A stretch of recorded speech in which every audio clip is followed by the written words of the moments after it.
안녕하십니까. 미국 마켓에서 김밥을 살 수 있을까요? 요즘 미국 마켓에서도 이 한국 식품이 진열대에 저억지 모습을 보이고 있습니다만은 김밥은 아직 못 보셨죠? 그것도 멀리 한국에서 만들어 온 김밥. 자, 오늘 영상 마지막 부분 이 보너스 뉴스에서는요, 인증 영상과 함께 재밌게 이 미국 내 마켓에 있는 김밥 얘기 전해드리겠습니다. 자, 오늘은 생활경제 관련 소식과 하와이 산불 관련 속보, 그리고 이제 인공지능 개인 비서 소식 등 준비되어 있습니다. 오늘도 구독 잊지 마시고 지금까지 함께 하시겠습니다. 미국에서 모기지 금리가 치솟으면서 주택 건설업자들의 심리가 얼어붙었습니다. 모기지 금리는 지난 14일 7.24%를 기록하면서 7% 이상을 계속 지금 유지하고 있습니다. 30년 만기 고정금리 대출의 평균 금리는 지난달 마지막 주에 7% 이상으로 올라갔습니다. 모기지 업체인 프레디맥에 따르면 지금 가장 낮은 30년 고정금리 모기지의 금리를 찾아봐도 가장 낮은 게 현재 약 6.96%로 사실상 7%나 마찬가지를 보이고 있다는 것입니다. 이는 1년 전 5.51%와 팬데믹 이전에, 그때 굉장히 낮았죠. 이 팬데믹 이전에 평균 3.9%를 굉장히 많이 웃돌고 있는 그런 수치입니다. 이에 따라서 건설업계에서는 다시 인센티브를 동원하고 있는 그런 상황입니다. 건설업계는 금리가 상승한 지난해 하반기에 인센티브를 제공한 바 있는데 올 봄에 주택 수요가 좀 늘어나니까 슬그머니 인센티브를 철회한 바 있습니다. 하지만 상황이 다시 바뀌자 또다시 인센티브가 나오기 시작했습니다. 자, 대출금리 부담을 덜어주는 것을 포함해서 모든 유형의, 여러 가지 유형의 이제 인센티브를 제공하고 있는 건축업자, 그런 건축업자들의 비율이 지난달에는 52%였는데요. 이달 들어서는 55%로 좀 더 늘어났습니다. 이에 따라서 연준의 다음 회의에서의 금리 인상 또는 금리 동결, 하여튼 그 여부가 주목되는 상황입니다. 자, 새 차를 샀는데 지금부터 앞으로 10년 동안 고장이 나거나 그렇게 했을 경우에 이를 수리하는 데 들어가는 일종의 유지비, 그거는 과연 얼마나 들까? 앞으로 10년 동안 하는 물음에 대한 답이 나왔습니다. 물론 차종별로 큰 차이를 보였는데요. 자, 우선 10년간 들어가는 총 유지비를 단순 수치로 절대 그런 비교를 한 건 아니고요. 차 가격과 비교해서 얼마나 드는지, 소위 신차 가격 대비 10년간 유지 비용 가장 많이 드는 차라는 보고서가 나왔습니다. 총 31개 브랜드 가운데 현대차는 2위, 기아차는 7위를 차지했습니다. 근데 이거는요, 순위가 높을수록 좋은 게 아닙니다. 차값 대비 유지비가 많이 들어간다는 그 순위이기 때문입니다. 자, 예를 들어서요, 신차 평균 가격이 39,45달러인 현대차. 현대차도 종류가 여러 가지가 있지만, 좀 비싼 거, 좀 작은 차, 다 통틀어서 평균을 내본다면, 현대의 신차 평균 가격은 39,45달러라는 것입니다. 그럴 때 현대차는 10년간 평균 유지비가 8,714달러가 들어간다고 합니다. 자동차 가격과 비교를 하면 대비 28.16%가 유지비로 나타났습니다. 그래서 이제 2위에 오른 것입니다. 많이 들어간다는 얘기죠. 기아는 신차 평균 가격이 32,883달러인데 10년 평균 유지 비용이 8,442달러로 가격 대비 25.67%를 차지해서 25.34%인 BMW를 제치고 7위를 기록했습니다. 이런 건 제치고 그러면 안 되는데 이거 밑으로 내려갈수록 좋은 겁니다. 그럼 차 유지비가 가장 적게 드는 브랜드를 좀 볼까요? 유지비가 많이 들어가는 모델은 1위, 2위가 좀 나쁜 거지만 유지비가 적게 드는 거는 이제 1위, 2위가 좋은 겁니다. 자, 유지비가 가장 적게 드는 브랜드는요, 전기차 테슬라로 나타났습니다. 신차 평균 가격의 7.09%인 5,867달러에 불과했습니다. 테슬라의 유지비가 낮은 이유는 한 가지입니다. 전기차이기 때문입니다. 전기차, 일단 새 차를 살 때는 좀 비싸죠. 그렇지만 이 가스차에 비해서 부품수가 적기 때문에 사고가 없다는 전제하에 관리나 수리의 빈도가 적기 때문에 유지비가 적게 들어가는 것으로 나타났습니다. 자, 렉서스도 볼까요? 렉서스는 차값 대비 유지비 비율 12.28%로 2위를 차지했습니다. 적게 들어가는 건 1위, 2위, 3위 다 좋은 거라고 제가 말씀드렸잖아요. 자, 그리고 이제 토요타는 13.41% 유지비가 들어서 3위 기록했습니다. 예상을 크게 어긋나지는 않네요.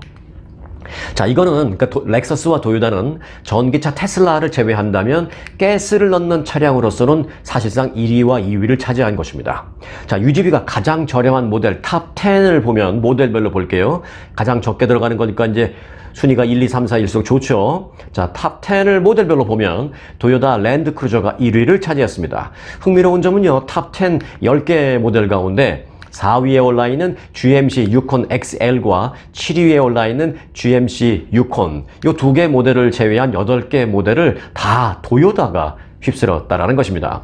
유지비가 가장 비싼 모델 탑 10을 살펴볼까요? 이제는 반대로 이제 이거는 탑일수록 나쁜 겁니다.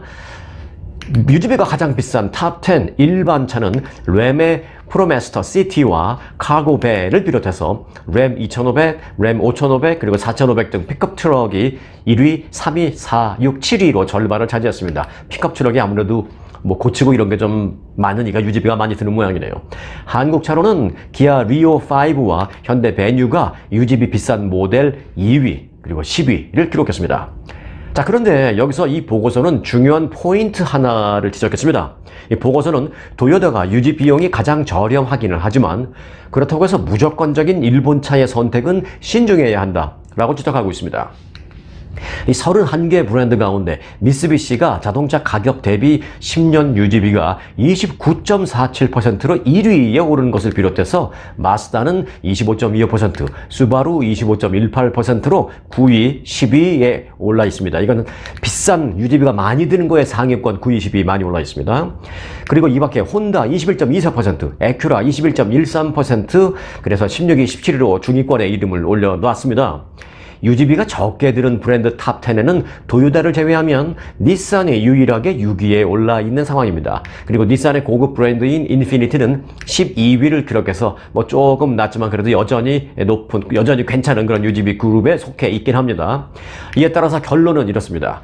일본 차가 잔고장과 유지비가 적어서 경제적이다라는 기존의 통상관념이 조금 틀리다라는 것이죠. 어떻게 틀리냐? 도요타는 맞는데 도요타를 제외하고는 사실상 대부분의 또는 뭐 모든 일본 차가 다 그렇다라고 생각해서는 안 된다라는 기존의 통상, 기존의 관념을 이 보고서는 깨뜨린다라는 그런 중요한 포인트 하나를 밝혔습니다. 네, 지난해 미국 달러화 기준 100만 달러, 원화로는 요즘 환율로 친다면 100만 달러가 약 13억 4천만 원 정도 됩니다. 미국 달러 100만 달러 이상의 자산을 보유한 한국인은 125만 4천 명으로 집계되었습니다. 전 세계 100만 장자의 약 2%를 차지한 것으로 추정되고 있습니다. 투자은행 크레딧 스위스가 발간한 보고서에 따르면 지난해 전 세계에서 100만 달러 이상의 자산을 보유한 소위 100만 장자라는 사람은 전 세계에서 5,939만 1,000명으로 추정됐습니다. 이는 1년 전에 6,289만 9천 명보다 350만 8천 명이 감소한 것입니다. 자, 미국이 177만 명이 감소됐고요. 이어서 일본이 46만 6천 명 감소됐고, 영국이 43만 9천 명, 그리고 호주 36만 3천 명, 캐나다 29만 9천 명, 독일 25만 3천 명이 줄어들었습니다. 한국은 125만 4천 명으로 100만 장자 보유 순위 지금 10위에 올라 있습니다. 딱 10위에 올라 있습니다. 이탈리아가 133만 5천 명, 네덜란드 117만 5천 명, 스페인 113만 5천 명 등과 함께 전체의 전 세계에서 한 2% 정도를 차지하는 것으로 동등하게 이렇게 제시가 됐습니다. 그런데 흥미로운 점은 5년 후에 2027년이죠. 그러니까 2027년에 한국의 100만 장자 수는 205만 9천 명으로 64%가 지금보다 64%가 증가해서 순위가 이탈리아를 제치고 한 단계 오른 9위가 될 것으로 예상되고 있다는 점입니다. 자, 도표를 보면요. 일본의 100만 장자는 275만 명으로 나와 있잖아요. 한국의 약 한 2배가 조금 넘는데 일본의 인구가 1억 2,500만 명으로 역시 인구도 한국의 약 2배가 조금 넘는 그런다라는 점을 감안한다면 인구 대비 100만 장자 보유는 사실 일본과 한국이 거의 같다라고 볼 수가 있습니다. 그럼 미국하고 좀 비교를 해볼까요? 자, 미국은 인구 3억 3천만 명으로 한국의 6배가 조금 넘습니다. 그런데 백만장자 숫자는 2271만 명으로 한국의 무려 약 한 20배 정도가 됩니다. 역시 미국과는 좀 비교가 잘 안 되네요. 그래도 유럽에 꽤나 뭐 잘 산다는 그런 선진국들 나라들과는 인구 대비로 본다면 오히려 한국이 조금 능가하는 그런 수준일 수도 있고요. 일본과는 대등한 수준이다라는 점은 이번 보고서를 통해서 나타났다라고 말씀드릴 수가 있겠습니다. 네, 미국에서는 오는 2033년부터 사회보장 혜택이 삭감될 수 있다는 새로운 보고서가 발표된 가운데 기금이 고갈될 것을 우려해서 조기 수령을 택하겠다는 미국인들이 40%에 달하고 있습니다. 지난 3월 27살에서 79세 사이 미국인 2,000명을 대상으로 실시한 설문조사를 보면 소셜연금을 62세에 조기 수령할 계획이다라는 응답자가 40%에 달했습니다. 반면에 월 수령액을 가장 높게 만들기 위해서 70세까지 기다리겠다는 응답자는 10%에 불과했습니다. 이처럼 조기 수령 응답률이 연기를 해서 수령하겠다는 그 비율에 비해서 4배 이상 많은 이유는 사회보장국의 기금이 바닥이 나서 연금 지급이 줄어들거나 중단될 수 있다라는 우려 때문인 것으로 나타났습니다. 여러분들은 어떠십니까? 네. 자, 다음 소식입니다. 미국에서 대학 동문 자녀 특례 입학 제도, 소위 미국에서는 이제 이거를 레가시 어드미션이라고 부르는데요. 이 레가시 어드미션 금지 움직임이 확산되고 있습니다. 뉴욕주와 커네티컷주 등에서는요, 각 대학의 동문 자녀 특례 입학 제도 금지 법안이 각각 주 의회에 상정돼서 현재 계류 중에 있습니다. 또 펜실베니아와 캘리포니아주 등 여러 주에서도 유사한 법안 상정이 예고되어 있습니다. 한 예로 매사추세츠주에서는요, 동문자녀 특례 입학 제도를 운영하는 대학에 대해서는요, 특별 세금을 부과하는 법안이 현재 논의 중에 있습니다. 자, 어퍼머티브 액션 폐지를 계기로 동문자녀 특례 입학에도 큰 변화가 현재 예고되고 있는 시점입니다. 자, 이어서 하와이 산불 속보입니다. 하와이 산불 주요 피해 지역에 이 34세대 규모의 노인 주거 단지가 있었던 것으로 확인이 됐는데요. 이곳의 노인들 가운데 상당수가 희생됐을 가능성이 제기되고 있습니다. 하와이 마우이섬 라하이나에 있는 노인 주거 단지 할레마할로우 에오노라는 그 노인 주거 단지의 생전 주민인 올해 72세의 샌포드 힐이라는 사람에 따르면 자신이 거주하던 노인 주거 단지가 전소됐으며 이웃 중에 살아남은 사람을 찾을 수가 없다라는 말까지도 했습니다. 샌포드 힐은 전체 34세대 규모의 단지에 거주하던 주민 가운데 탈출한 사람은 단 3명만이 내가 알고 있다라면서 다른 생존자의 소식을 전해 들은 것까지 합쳐도 행방이 확인된 사람은 몇 명 되지 않는다라고 말했습니다. 그는 지난 8일 라하이나에서 화재가 발생했을 당시에 대피 경보가 없어서 자신을 비롯한 주민들이 모두 위험한 상황을 전혀 인지하지 못했다고 전했습니다. 그는 화재가 났던 당일 한나절 동안 집에 머물면서 소방관들이 마을 동쪽에서 발생한 화재를 진압하는 광경을 지켜봤었다라고 했습니다. 그런데 그때는 그렇게 심각한 상황은 아니었다고 했습니다. 그리고 당시 건물 관리인은 세입자들에게 대피해야 할지도 모르겠습니다라는 말은 하고 돌아다녔지만 그 이후 화재가 진압됐다라는 말이 또 퍼졌고요. 또 소방관들도 떠나는 모습이 보였다라는 것입니다. 이후 자신은 사전에 예약되어 있던 치과 진료를 받기 위해서 단지를 나와서 병원에 가 있는 덕에 살아남았다라고 전했습니다. 한편 이 단지에 살던 다른 노인들의 가족들도 아주 애를 태우고 있습니다. 올해 98살의 할머니를 찾으러 캘리포니아에서 이곳에 왔다는 클리퍼드는 대피소를 찾아다니고 실종 전단지도 붙이고 다녔지만 아직까지 아무런 정보를 얻지 못했다라면서 내가 원하는 것은 할머니가 그저 무사하다라는 확인뿐이다 라고 말했습니다.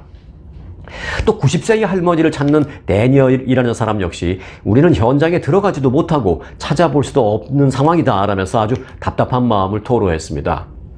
자, 하와이 마우이섬 산불 참사로 인한 희생자 수가 106명으로 또 늘려서 발표가 됐습니다. 하지만 조시 그린 하와이주 주지사는 최종 피해자가 크게 늘어날 것이다 라면서 희생자가 현재의 2~3배에 달할 수도 있다라고 경고했습니다. 이번 하와이 산불이 이처럼 큰 피해를 그것도 짧은 시간 내에 발생시킨 원인 가운데 하나로 관광지역 특성상 대피로나 어떤 우회로가 없이 그저 해안을 끼고 도는 도로 하나밖에 없었다라는 점도 지적되고 있습니다. 산과 해안 사이에 위치한 라하이나에서 화재 당시 외부 지역으로 대피할 수 있는 도로가 거의 하나만 남은 상황에서 극심한 차량 정체로 제때 빠져나가지 못하는 많은 주민들이 희생됐다라는 것입니다. 이 송전선 아래에서 시작된 작은 불씨가 순식간에 대형 산불로 번지면서 라하이나를 집어삼킨 건 고작 9시간 만이었습니다. 이 목격자의 인터뷰와 영상 그리고 위성 사진 등에 따르면 지난 8일 오전 6시 37분쯤 라하이나의 한 끊어진 송전선이 건조한 풀밭에 툭 떨어져서 이 불꽃을 튀기기 시작한 것이 영상에 잡혔습니다. 이 불꽃은 땅을 점차 검게 그을렸고 불길은 인근 마당으로 급속도로 번져갔다라고 현지 주민은 전했습니다. 이 라하이나 산불이 처음 보고된 위치가 또 바로 이곳이기도 합니다. 소방대원은 신고 접수 10분 만에 현장에 도착해서 진화 작업에 돌입을 했고요. 이 마우이 섬 카운티 당국은 오전 9시쯤 화재가 100% 진압됐다라고 발표를 했습니다. 그러나 얼마 안 가서 당국은 또 라하이나 산불이 재확산하기 시작했다라는 발표를 했습니다. 그러자 당국은 오후 3시 30분에는 라하이나와 외부를 연결하는 우회도로를 차단했습니다. 이는 지난 2013년에 주민들의 청원으로 건설된 우회로였는데 이게 차단된 것이었습니다. 이어서 3시 45분에는 라하이나 중심지와 고속도로를 연결하는 그 도로마저도 통제됐습니다. 이 화재 위험 때문에 도로를 폐쇄한 것입니다만은 결과적으로 주민들의 대피로는 이 프론트 스트릿이라는 길 하나밖에 남지 않게 됐습니다.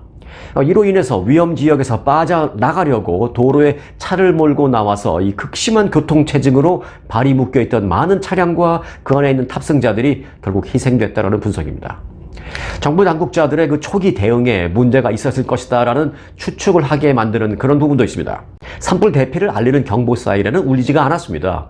라하이나 리조트를 찾은 관광객들도 산불에 대해서 어떠한 정보도 듣지 못하다가 뒤늦게 오후 4시 17분쯤 처음으로 휴대전화 경보를 받았다라고 했습니다.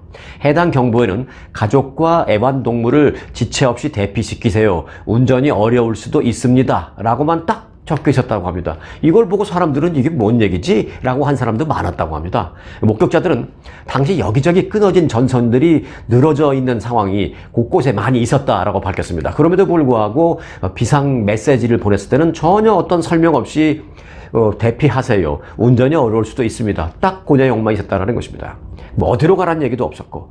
자, 당국은 도로만 차단한 채 주민과 관광객들에 대한 대피 조치를 적절하게 하지 않아서 일부 관광객들은요, 이런 상황을 전혀 알지도 못한 채 여전히 수영을 즐기기 위해서 바닷가로 이동하는 그런 모습도 보였다라고 목격자들은 밝혔습니다. 철저한 조사가 필요한 부분입니다. 다음 소식입니다. 인공지능 AI 기술 개발이 빨라지고 있는 가운데요. 구글이 일상생활에 조언을 해주는 AI 비서를 테스트 중에 있다는 소식입니다. 구글 모회사 알파벳의 AI 조직인 딥마인드는요, 사람처럼 묻고 답하는 챗 GPT나 이 바드와 같은 그런 생성형 AI를 개인 생활 코치나 또는 개인 비서로 활용할 수 있는지에 그 기능이 되는지를 현재 개발 중에 있다고 합니다. 뉴욕타임즈가 검토한 그 문서와 자료에 따르면 이 생성형 AI는 이용자에게 생활 조언과 또는 아이디어를 제공해주고 또 어떤 계획에 대한 지침과 또는 개인 학습, 공부하는 그 학습에 대한 팁도 주는 등, 예를 들어서 뭐 튜러링 팁이라고 하죠. 개인 학습 팁도 주는 등 무려 21가지 이상의 개인 및 전문 작업을 수행하도록 할 방침입니다. 서시동은 박사 학위를 가진 100명 이상의 사람이 이 프로젝트에 관여하고 있으며 이 테스트 대상에는 이 AI가 관계되는 조언과 또는 어떤 내밀한 질문에 대한 대답도 제공할 수 있는지, AI가 이런 걸 할 수 있는지, 그런 것도 현재 개발하는 프로젝트에 포함되어 있다고 전하고 있습니다. 뉴욕타임즈는 특히 이 AI가 대인관계 갈등을 다루는 방법도 제시할 수 있도록 초점을 맞추고 있습니다. 이것은 왜 그러냐? AI가 스스로 어떤 생각을 할 수 있는지에 대한 아주 진지한, 중요한 테스트입니다. 자, 한 가지 예가 소개됐는데요. 나의 아주 친한 친구가 결혼식을 해서 내가 들러리를 사달라고 요청이 왔는데, 정말 친한 그 친구가 그래서 이제 이번 겨울 결혼한다는 얘기를 들었는데 꼭 가야 하지만 내가 몇 달 동안 잡도 없어서 돈이 많이 없고 그래서 비행기나 호텔을 살 돈이 없는데, 자, 이럴 경우에 어떻게 하면 못 가겠다고 말을 할 수 있을까? 라고 AI에게 물었을 때, 그렇게 이용자가 질문을 했을 때 그 질문에 AI가 답을 줄 수 있는지, 이걸 지금 시험 중에 있다라는 것입니다. 아주 구체적인 이 질문을 갖고 어떤 답이 오는지를 시험하고 있다는 것입니다. 이 AI는 상황에 따라서 이용자에게 제안을 해주거나 뭘 또 추천해주는 등의 아이디어를 제공하고 개인 교습 기능을 통해서 새로운 기술을 알려줌으로써 기존의 기술도 더욱 향상시킬 수 있는 그런 기술을 갖게 된다고 합니다. 또 아울러서 사용자의 어떤 돈 씀씀이 또는 뭐 외식 패턴 또는 운동 패턴 등도 다 분석을 해서 계획도 세워줄 수 있다고 합니다. 그러나 이런 기능을 갖춘 이 생성형 AI가 언제 출시될지 등은 아직 구체적으로 알려지지 않았다고 합니다. 자, 가장 친한 친구의 결혼식에 돈이 없어서 참석이 어려울 때 AI가 어떤 답을 줄지 저도 궁금합니다. 기다려보겠습니다. 자, 이어서 보너스 뉴스 전해드립니다. 오늘 보너스 뉴스 제목은요, 인기 최고 냉동김밥이라고 제가 한번 지어봤습니다. 네, 한국에서 생산돼서 이건 미국으로 수출된 냉동김밥이 트레이더조라는 그 미국 그 마켓에서 아주 인기리에 판매되고 있습니다. 최인기 아이템으로 뜨고 있다는 소식입니다. 최근 이 트레이더조의 영어로 KIMBAP, 김밥이라고 쓴 제품이 냉동식품 코너에 선을 보였는데요. 호평일색입니다. 특히 이제 틱톡에서 화제가 되면서 매장마다 이제 불티나게 판매되고 있습니다. 트레이더조에서 한국산 냉동김밥을 사간 소비자들은 호평을 하고 있는데 냉동된 제품을 2시간쯤 상온에 내놨다가 방금 전에 먹었는데 밥이 딱딱하지도 않고 김이 축축하지도 않았다라면서 최고다라고 극찬하고 있는 소비자들이 많습니다. 또 이 김밥은 고기나 어묵 대신에 유부가 메인이며 두부를 살짝만 튀긴 그 유부가 메인이며 시금치, 당근, 우엉, 단무지가 곁들여져 있는데 이 한 롤에 4달러밖에 하지 않는다라고 알려지고 있습니다. 한 소비자는 냉동김밥을 2시간쯤 상온에 내놨다가 방금 시식했는데 너무 맛있어서 여러 가지 방법으로 요리에 활용하는 것도 생각하고 있다라고 말했고, 그렇지 않고 상온에 2시간씩 기다리기가 어려우면 마이크로웨이브에 한 1분 30초 정도만 하면은 아주 맛있게 따끈따끈하게 먹을 수 있다라고 아주 구체적으로 레시피도 공개하기도 했습니다.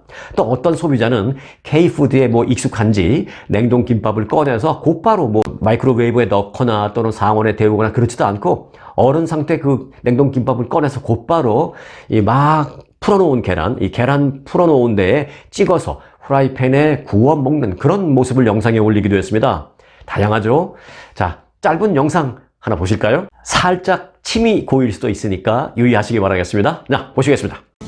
Hey y'all, Trader Joe's in the freezer section now has kimbap. Oh boy. And we're going to fry it up. First you let it defrost, warm up, then we're going to dip in an egg, and then we're going to lightly fry it on each side. Kind of like coat the outside with a light omelet. There we go. Flip it over, get the other side. There we go. We like to do it a few at a time, and then just kind of move them over to the side and keep adding more. Whenever all the pieces are done, just put them up. They're ready to serve. Easy. 트레이더조는 최근 들어서 한국 음식 냉동 제품을 점차 늘려가는 경향을 보이고 있습니다. 이미 떡국, 그리고 떡볶이, 이 떡 종류가 많아요. 심지어는 뭐 빨간색 아주 매운 떡볶이도 있고요. 그리고 파전 나온 지는 좀 몇 년 됐어요. 한 1, 2년, 2, 3년 된 것 같은데. 그리고 김치도 팔고요. 한국식 불고기, 그리고 LA 갈비, 또 고추장까지도 판매하고 있습니다. 저도 이제 트레이더조 가끔 가는데 트레이더조 가면 이 냉동김밥 하나 꼭 좀 사와서 먹어봐야 되겠습니다. 침이 살짝 고이네요. 네. 자, 오늘 영상은 여기까지입니다. 오늘도 영상 유익하셨다면 구독 잊지 마시기 바라겠습니다. 그러면 여러분 오늘도 편안한 하루 되시기 바랍니다. 고맙습니다.